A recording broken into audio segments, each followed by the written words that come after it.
Welcome to Catholic Culture Audiobooks, a production of CatholicCulture.org and under the patronage of St. John Henry Newman. Today's reading, Mary Magdalene's Complaint at Christ's Death, with a prefatory epistle by St. Robert Southwell. Narrated by James T. Majewski.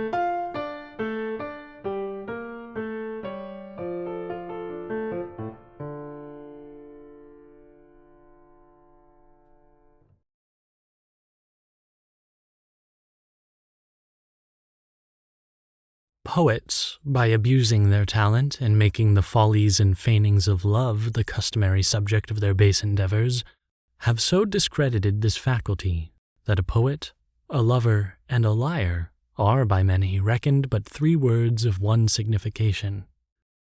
But the vanity of men cannot counterpoise the authority of God, who, delivering many parts of Scripture in verse, and by his apostle willing us to exercise our devotion in hymns and spiritual sonnets, warranteth the art to be good, and the use allowable. And therefore, not only among the heathens whose gods were chiefly canonized by their poets, and their panem divinity oracled in verse, but even in the Old and New Testament it hath been used by men of greatest piety in matters of most devotion. Christ himself, by making a hymn the conclusion of his Last Supper and the prologue to the first pageant of his Passion, gave his spouse a method to imitate, as in the office of the Church it appeareth, and all men a pattern to know the true use of this measured and footed style.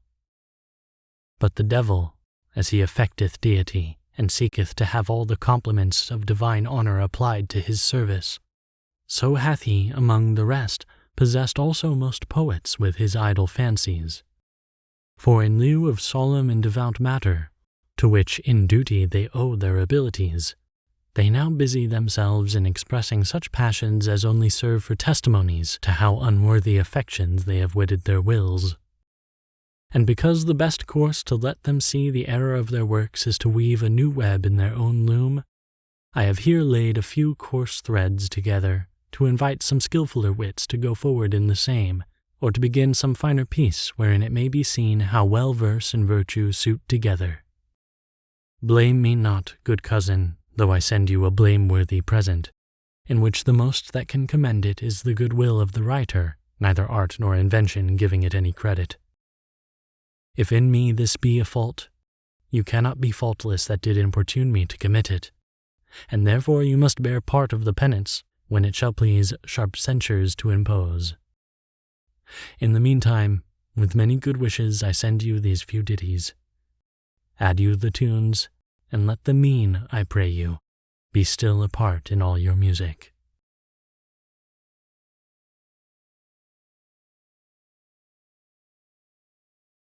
Since my life from life is parted, death, come, take thy portion. Who survives when life is murdered, lives by mere extortion. All that live and not in God couch their life in death's abode. Simple stars must needs leave shining when the sun is shadowed. Borrowed streams refrain their running when headsprings are hindered. One that lives by others' breath dieth also by his death. O true life, since thou hast left me, mortal life is tedious. Death it is to live without thee, death of all most odious. Turn again, or take me to thee. Let me die, or live thou in me. Where the truth once was and is not, shadows are but vanity, showing want that help they cannot, signs not salves of misery. Painted meat no hunger feeds, dying life each death exceeds.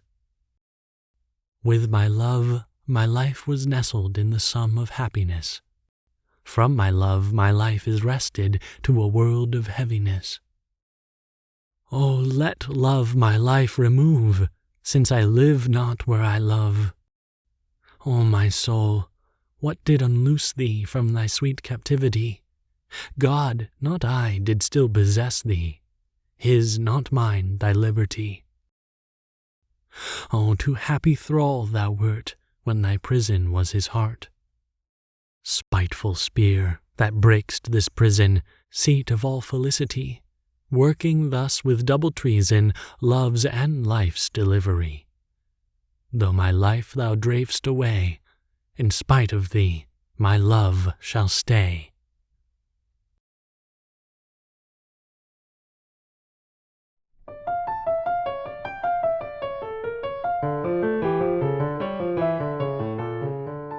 This has been Mary Magdalene's Complaint at Christ's Death, with the prefatory epistle by St. Robert Southwell, narrated by James T. Majewski. Production copyright 2021 by Trinity Communications.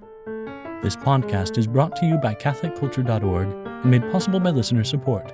To donate, please visit CatholicCulture.org/donate/audio. That's CatholicCulture.org/donate/audio.